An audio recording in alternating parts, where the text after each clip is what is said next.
नमस्कार, एनडीटीवी के मध्य प्रदेश और छत्तीसगढ़ चैनल में आपका स्वागत है। मैं हूं मनोजन भारती और आप देख रहे हैं चुनावी चर्चा।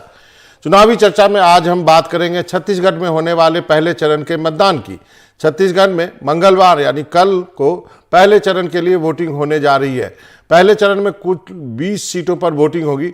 जिन 20 सीटों पर वोटिंग होनी है उनमें पंडरिया, कवर्धा, राजनांदगांव, बस्तर, जगदलपुर, कांकेर, कोडागांव, नारायणपुर, दंतेवाड़ा, बीजापुर, चित्रकूट शामिल है। ये कुछ ऐसे नाम है जिससे कि आप फैमिलियर हैं, इसलिए आपको बताया। बाकी अन्य सीटों पर भी यहाँ पे चुनाव हो रहे हैं। इन 20 विधानसभा सीटों पर कुल 223 प्रत्याशियों की किस्मत दांव पे लगी है, जिनमें से 198 पुरुष प्रत्याशी हैं जबकि 25 महिला प्रत्याशी हैं। पहले चरण के लिए 40,78,681 मतदाता जो है अपने मताधिकार का इस्तेमाल करेंगे। और ये चूँकि ये नक्सल प्रभावित इलाका है, इसलिए आप देख सकते हैं तस्वीरों में भी सुरक्षा के पुख्ता इंतजाम है। जो वोटिंग मशीन है उसको लेकर के लोग जा रहे हैं जिनको वोटिंग करानी है। कुल 20 सीटों में से 10 सीटें ऐसी हैं जहां सुबह 7 बजे से दोपहर 3 बजे तक ही मतदान कराया जाएगा। ये सीटें हैं मोहला, मानपुर, अंतागढ़, भानु प्रतापपुर, कांकेर, केसकाल, कोडागांव, नारायणपुर, दंतेवाड़ा, बीजापुर और कोंटा। तो ये तस्वीरें जो है आप देख सकते हैं कि यहाँ पर सुरक्षा को लेकर के सिक्योरिटी फोर्सेज जो है काफ़ी तत्पर है, क्योंकि ये उनके लिए भी एक चैलेंज है कि इन जगहों पर कैसे वोटिंग जो है शांतिपूर्ण ढंग से कराई जाए। यही वजह है कि वोटिंग का टाइमिंग भी जो है 3 बजे तक ही यहाँ रखा गया है। और आपको बता दूं कि ये वो इलाके हैं जहाँ पर कि सबसे ज़्यादा नक्सल प्रभावित है।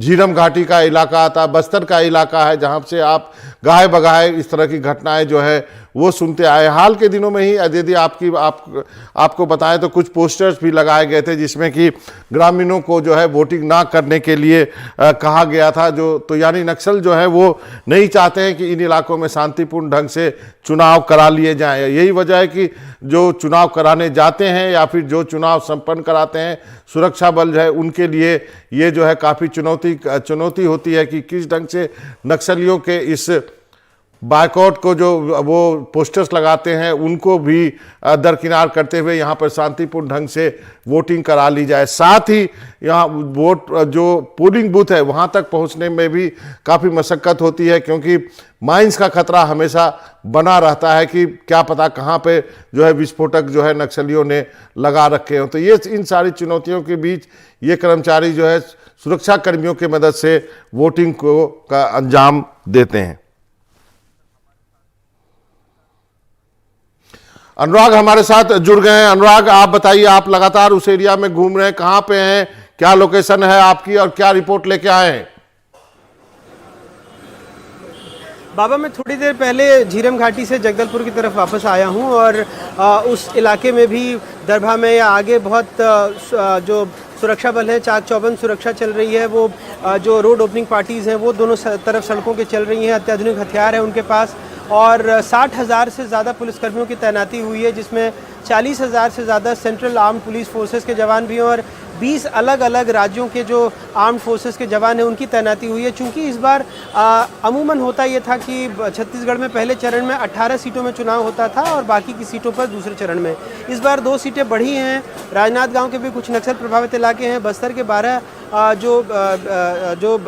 जिन सीटों पर मुकाबला होगा उसमें से 600 से ज़्यादा बहुत संवेदनशील इलाके हैं। कुछ ऐसे पोलिंग बूथ भी बनाए गए हैं जहां आज़ादी से पहली बार वोटिंग कराई जा रही है। तो बहुत चुनौती है यहाँ पर। देखिए, पिछली बार भी जब नीलवाया से आगे थे तो वो गांव जहाँ पर कि दूरदर्शन के क्रू पर हमला हुआ था और आखिरी छोर का गांव है, 3 बजे वहाँ पर चुनाव समाप्त हो जाते हैं। लेकिन उसके पहले एक विस्फोट हुआ और हमारे साथी पोलिंग दल अलग अलग बाइकों में सवार होकर वो फटाफट बहुत तेज़ी से भागे, क्योंकि एक बड़ी चुनौती ये भी है कि ईवीएम जिसमें लोगों ने अपने वोट अपना मतदान कर दिया है वो कम से कम सुरक्षित पहुँच जाएँ। तो इन इलाकों में बहुत एहतियात बरत कर चुनाव कराना होता है, क्योंकि पहले तो चाहे बूबी ट्रैप्स हो या बाकी की चीज़ें रखते थे, अब फॉक्स होल बनाते हैं। मतलब एक गड्ढा ऐसा बना दिया। बाबा, मैं माफ़ी चाहता हूँ, मेरी चाय आ गई है सुबह से, तो मैं चाय पीते पीते आपसे बात कर सकता हूँ। तो वो एक फॉक्स होल बना देते हैं जो कि तुरंत ज़मीन में चला जाता है और उसके बाद उससे धमाका होता है। अभी कुछ दिनों पहले, 2 दिनों पहले आपने देखा कि कैसे नारायणपुर में रतन दुबे जो बीजेपी के उपाध्यक्ष थे उनकी हत्या कर दी गई, और ग्रामीणों के भेष में होते हैं, आपको समझ में भी नहीं आएगा कि कौन है क्या है, और तुरंत धारदार हथियार से गले पर हमला किया, बाजार में चुनाव प्रचार कर रहे थे और उनकी मौत हो गई।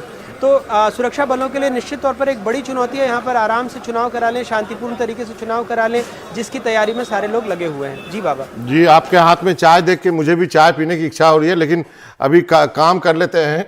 और अनुराग, आप जहाँ से घूम के आए हैं, यदि सीरियस नोट पे कहें तो जिस झीरम घाटी की बात हम कहते हैं, वहाँ पर तो एक बहुत उसका इतिहास है, एक नरसंहार के तरह की घटना वहाँ पे हुई थी, और कहा गया कि कांग्रेस की एक लीडरशिप, एक पीढ़ी जो है नेताओं की खत्म हो गई। वहाँ की क्या स्थिति है? उन इलाकों में चुनौती कितनी बड़ी है पोलिंग ठीक ठाक करवा लेना?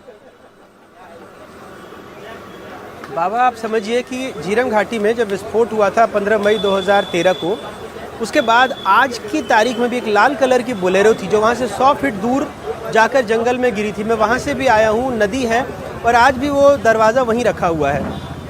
कांग्रेस की सरकार आए हुए 5 साल हो गए, अब जाकर वहाँ एक मेमोरियल बना है वहाँ के स्मारकों के लिए, जिसमें पूर्व केंद्रीय मंत्री विद्याचरण शुक्ल से लेकर बस्तर टाइगर महेंद्र कर्मा बताते हैं कि उनको 50 गोलियां मारी गई और उसके बाद भी कुल्हाड़ी से उनकी गर्दन काटी गई थी। तो इसके अलावा और भी 2-3 जो वर्तमान विधायक थे उनकी हत्या की गई, बहुत सारे सुरक्षा कर्मियों को मार डाला गया, 29 लोगों की हत्या की गई थी।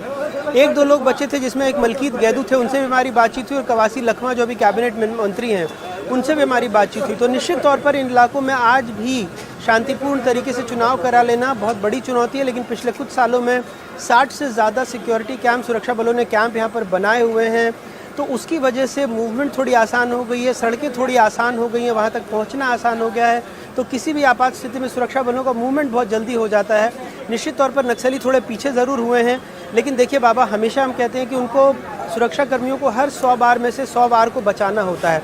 नक्सली अगर एक बार को भी अंजाम दे दें तो उनका मकसद सफल हो जाता है। तो ऐसे में बड़ी चुनौती सुरक्षा बलों की होती है, क्योंकि उनको हर हमले को नाकाम करना है। बाबा जी, आप हमारे साथ बने रहिए। अमृतांशी, आप थोड़ी देर के लिए चाय पी सकती हैं, मैं आपके पास आऊँगा। नीलेश भी हमारे साथ जुड़ गए हैं, लेकिन अनुराग, आपको इतनी जल्दी नहीं छोड़ूंगा। आप मुझे ये बताइए कि जुल्फी कहाँ गए हैं? आपने कहा था कि नॉर्थ बस्तर की तरफ वो गए हैं, क्या उनसे आपका संपर्क हुआ है?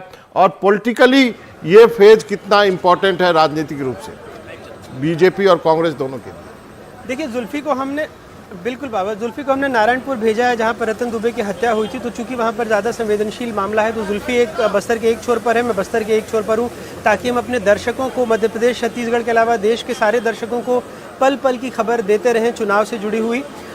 ये कांग्रेस के लिए बहुत अहम पड़ाव है, क्योंकि पिछली दफ़े 12 में से 11 सीटें कांग्रेस ने जीती थी। एक इकलौते भीमा मंडावी बीजेपी के विधायक जीते थे। अगर आपको याद होगा तो लोकसभा चुनाव के दौरान प्रचार में उनकी और उनके 4 सुरक्षा कर्मियों की हत्या कर दी थी नक्सलियों ने, और उसके बाद वहाँ जो 2019 में उपचुनाव हुआ वहाँ भी कांग्रेस जीत गई। यानी कांग्रेस का स्कोर यहाँ 12-0 है।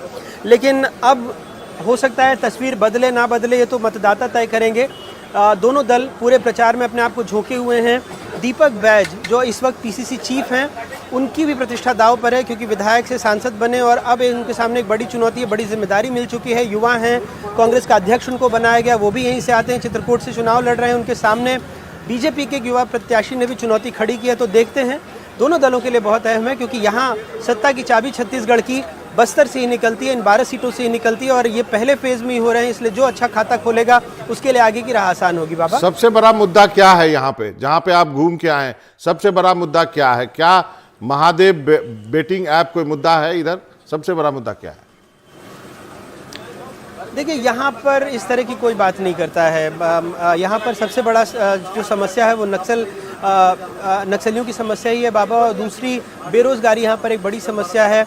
तीसरी, चूंकि यहाँ पर लघु वनोपज काफ़ी होते हैं, सरकार ने दावा किया था कि लघु वनोपजों को एमएसपी दिलाएगी, लेकिन कई आदिवासियों का कहना है कि उनको महीनों हो जाते हैं, पैसे नहीं मिलते हैं। तो ये तमाम चीज़ें हैं। सड़कें ख़राब हैं यहाँ की, जो बार बार कहा जाता है कि बहुत अच्छी बना दी हैं, और इन्हीं यहाँ की सड़कों के लिए कई जवानों ने अपनी शहादत दी है। उसके बावजूद कई सड़कें यहाँ पर बहुत ख़राब हैं। आवागमन आज भी चुनौती बनी हुई है, सुरक्षा आज भी चुनौती बनी हुई है, बेरोजगारी आज भी इनके सामने एक दंश की तरह है। तो ये कई सारी समस्याएं हैं बाबा। जी अनुराग, आपका बहुत बहुत शुक्रिया इस तमाम जानकारी के लिए। अब आप थोड़ा रिलैक्स कर सकते हैं। हम आगे बढ़ते हैं और नीलेश के पास जाएंगे। अमृतांशी, आपके पास भी आऊँगा।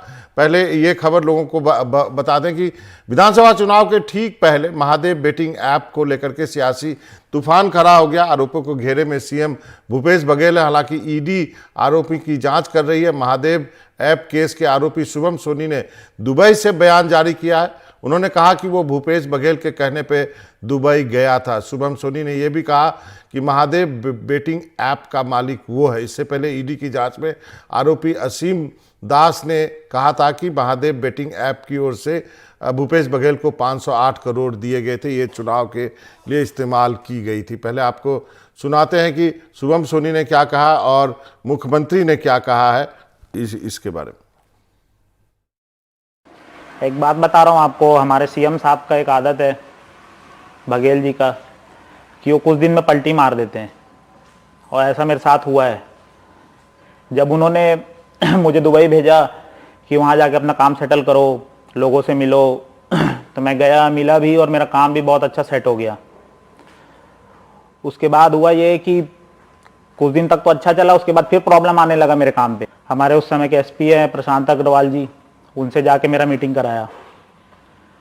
अब मैं उनको अपना प्रॉब्लम पूरा शेयर किया, तब वो फ़ोन घुमाया। उसके बाद वो बात किए, लाउड स्पीकर में ही था फ़ोन, तो सीधा सीधा आवाज़ तो समझ आ ही रहा था, हमारे बघेल जी का ही आवाज़ था वो। तो पूरा प्रॉब्लम बताने के बाद उन्होंने वहाँ से ये बोला कि कैसे रे सोनी, तेरे को मैं वहाँ भेजा था दुबई काम सेट करने के लिए, तू तो मालिक बन के बैठ गया है, शेख बन गया क्या वहाँ का। अब मैं कुछ बोल ही नहीं पाया, एकदम मुंह उदास सा हो गया। तो मैंने यही बोला कि सर हम तो छोटे आदमी हैं, आप बताओ क्या करना है, जैसा बोलोगे हम वैसा करेंगे। हमारे बघेल साहब, बिट्टू भैया और उनके जो लोग हैं, उनको मैंने 508 करोड़ रुपए दिया है। आज सुधांशु त्रिवेदी बीजेपी के प्रवक्ता है क्या कि शासकीय जुआड़ी को सत्ता में दोबारा नहीं आने देगी छत्तीसगढ़ की जनता, उनका ये कहना है। ये जुआड़ी जो लोग हैं ना, उन्हीं के साथ हैं। नारायण चंदेल उसमें फोटो में दिखाई दे रहे हैं। ये जो पकड़ा गया है ना, उनके पार्षद के अभिन्न मित्र हैं और उनके फोटो उनके बड़े नेताओं के साथ है। संबंध किसके हैं वो समझ आ रहा है। नीलेश के पास चलते हैं। नीलेश, ये जो बेटिंग ऐप है, अब ये चुनावी मुद्दा बनता जा रहा है, ये क्या है? इसको जरा बताएंगे, क्या पॉलिटिकली क्या इससे हार्म हो सकता है? या लोग जैसा कि अनुराग ने कहा कि जहाँ से वो घूम के आए बस्तर जैसे इलाके में इस पर उतनी चर्चा नहीं है, लेकिन रायपुर में जरूर इस पर चर्चा हो रही होगी। बाबा, मैं दो चीजों का जिक्र आपसे करना चाहूंगा। इस बार अभी मैं फिलहाल खैरागढ़ जिला मुख्यालय का जो एक हिस्सा है गंडई, मैं वहां पर हूं, और यहाँ पर भी विधानसभा चुनाव के पहले चरण की ही सीट पर मतदान होने हैं। चाय का जिक्र कर रहे थे अनुराग सत्यसात आपने, और कहा कि तो मैं थोड़ी देर पहले चाय की दुकान पर मैं चाय पी रहा था, वहां पर चर्चा चल रही थी कि महादेव ऐप का जो मामला है, तो लोगों का ये कहना था कि महादेव को हम नहीं जानते, हम तो ड्रीम 11 को जानते हैं। तो अच्छा। ये मुझे लगता है कि कुछ एक इलाका जो है रायपुर, भिलाई कह सकते हैं, दुर्ग जिले का, और बिलासपुर, यहाँ तक तो इसकी चर्चाएं हो रही हैं। लेकिन इसके अगर हम थोड़ा सा दूर बढ़ते जा रहे हैं जब दूसरे छोर पर, तब महादेव को लेकर बहुत ज्यादा कोई चर्चा हो रही हो ऐसा नहीं नजर आया, जब मैं कि कल की ड्यूटी के लिए जब मैं भी निकला हूँ अलग अलग इलाकों के लिए। तो दूसरी बात यह है, जैसा शुभम सोनी को लेकर जो बात आ रही थी, शुभम सोनी का जो बयान है उसको भी बड़ा गंभीरता से देखना चाहिए बाबा। समझना चाहिए कि चुनावी समय में एक व्यक्ति रायपुर और भिलाई के बच्चा जानता है, जो महादेव ऐप के बारे में थोड़ी भी जानकारी रखता है, कि उसका प्रमोटर सौरभ चंद्राकर है और रवि उत्पल है। अब एकाएक कोई शुभम सोनी नाम आ जाता है और वो कहता है उन लोगों से कोई नहीं लेना देना है, हमसे लेना देना है। फिर एक मोबाइल फोन पर भूपेश बघेल की आवाज का जिक्र करता है। आज के जमाने में या पहले से भी ये सब लोग जानते हैं कि मिमिक्री करना कितना आसान होता है। हो सकता है कि कुछ इस तरह के पॉलिटिकल भी कुछ किया जा रहा हो, क्योंकि अमरीश पुरी और अमजद खान जो अब इस दुनिया में नहीं है, उनका भी मिमिक्री बड़ी ही आसानी से कोई कर सकता है। तो ऐसे में भूपेश बघेल की मिमिक्री कर अगर कोई आवाज इसमें बात कर रहा हो तो भी ये भी एक जांच का विषय है। लेकिन चुनाव में रायपुर, दुर्ग या ज्यादा से ज्यादा बिलासपुर तक इसकी चर्चा है। इसके अलावा अन्य जगहों पर जो चुनावी मुद्दे हो सकते हैं, जो यहाँ की स्थानीय समस्याएं हैं, जो किसानों की बात है, जो अन्य मुद्दे हैं, वही ही चर्चा का विषय है। जी बाबा। तो नीलेश, आपने जो कहा कि आप ट्रेवल करके गए हैं, कल वहां पे मतदान होना है, तो वहां यहाँ के लोग क्या बातचीत कर रहे हैं आपसे? इनकी क्या समस्याएं हैं? किस चीज पे ये वोट डालेंगे? कितना प्रभाव इनके ऊपर पड़ता है चुनाव प्रचार में, या जो भी आरोप प्रत्यारोप लगाए जाते हैं? मुद्दे क्या हैं इस बार के चुनाव में जिन इलाकों से आप ट्रेवल करते हुए गुजरे हैं? देखिए, मैं जहाँ पर हूँ यहाँ पर कृषि बाहुल्य इलाका है, तो स्वाभाविक है कि किसानों से जुड़ा मुद्दा यहाँ पर काफी महत्वपूर्ण है। और ये जो सीट जहाँ जिस इलाके में मैं हूँ अभी, ये रमन सिंह के भतीजे यहाँ से चुनाव लड़ रहे हैं। और इसके अलावा खैरागढ़ इलाका सीट है ये यहाँ उपचुनाव में काफी नाक का विषय सरकार के लिए भी था और उपचुनाव वहां से जीते थे। इसके बाद से कांग्रेस और बीजेपी दोनों के लिए ये साख का विषय है। तो ये यहाँ पर जो मुद्दे की बात हो रही है वो किसानों से जुड़ा काफी बड़ा मुद्दा है। इसके अलावा स्थानीय स्तर पर जिला बनाने की एक मांग थी जो उपचुनाव में पूरी हो चुकी है। ऐसे में यहाँ पर किसान और जो स्थानीय जो समस्याएं होती हैं आमतौर पर हर इलाके में, सड़क, पानी, बिजली, उससे जुड़ी छोटी मोटी समस्याएं हैं। जी एक मुझे ब्रेक लेना पड़ेगा नीलेश। जाते जाते मुझे ये बताइए कि जिन रास्तों से आप ट्रेवल करके वहां पहुंचे हैं, वहां कोई तीसरी पार्टी का कोई प्रेजेंस है या नहीं? चाहे वो आम आदमी पार्टी हो, चाहे समाजवादी हो, चाहे बीएसपी हो, उनका भी कोई झंडा पोस्टर आपको दिखा है? देखिए बाबू, बिल्कुल। जब हम कवर्धा की तरफ मूव कर रहे थे तो कवर्धा में इस बार राजघराना जो है वहाँ का, वो आम आदमी पार्टी के सपोर्ट में खड़ा है। उसी परिवार के एक व्यक्ति वहाँ से टिकट भी मिला है उनको।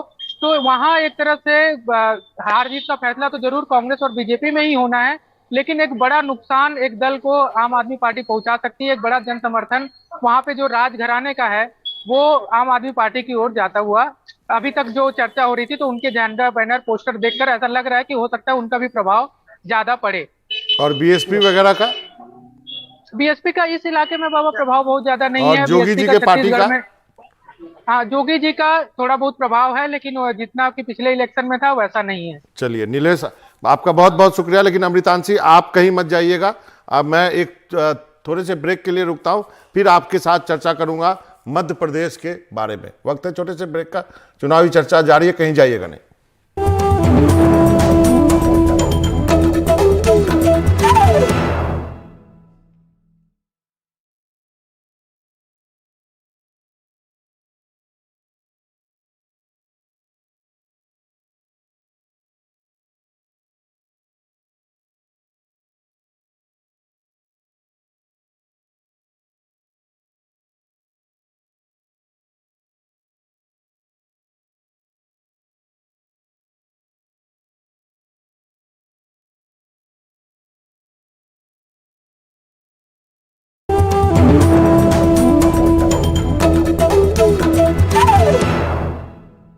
और बात मध्य प्रदेश की करते हैं। मध्य प्रदेश में जो है आरोप प्रत्यारोपों का दौर जारी है और मुख्यमंत्री शिवराज सिंह चौहान ने प्रियंका गांधी को लेकर के कांग्रेस पे हमला बोला है। क्या कहा है शिवराज सिंह चौहान जी ने, ये आपको सुनाता हूं। दिल्ली में दोस्ती और राज्यों में कुश्ती,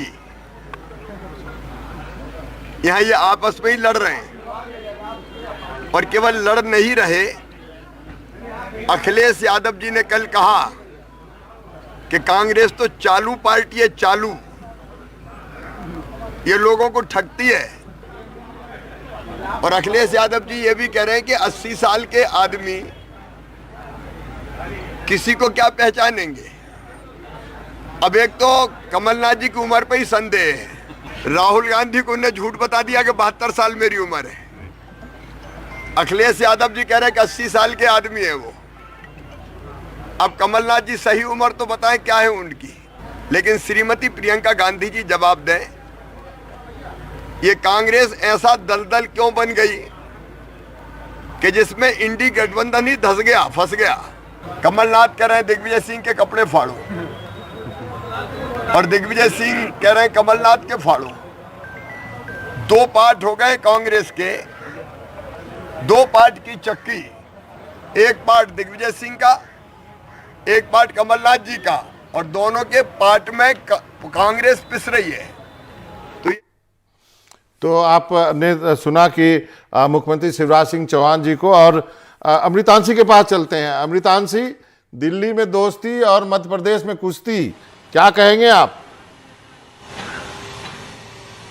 बिल्कुल देखिए बाबा, मध्य प्रदेश में कांग्रेस को कोसने वाली प्रमुख पार्टी पहले सबसे बीजेपी थी, लेकिन अब ऐसा लग रहा है कि इंडी गठबंधन के बाद कांग्रेस ने अपनी मुश्किलों को और भी ज़्यादा मध्य प्रदेश में इन्विटेशन दे दिया है। क्योंकि दिल्ली में भली दोस्ती हुई हो, अलग अलग जगहों पर जो है इंडी गठबंधन हाथ में हाथ डाले हुए नजर आ रहा है, लेकिन मध्य प्रदेश में एक दूसरे से इन पार्टियों ने हाथ छिड़क लिए।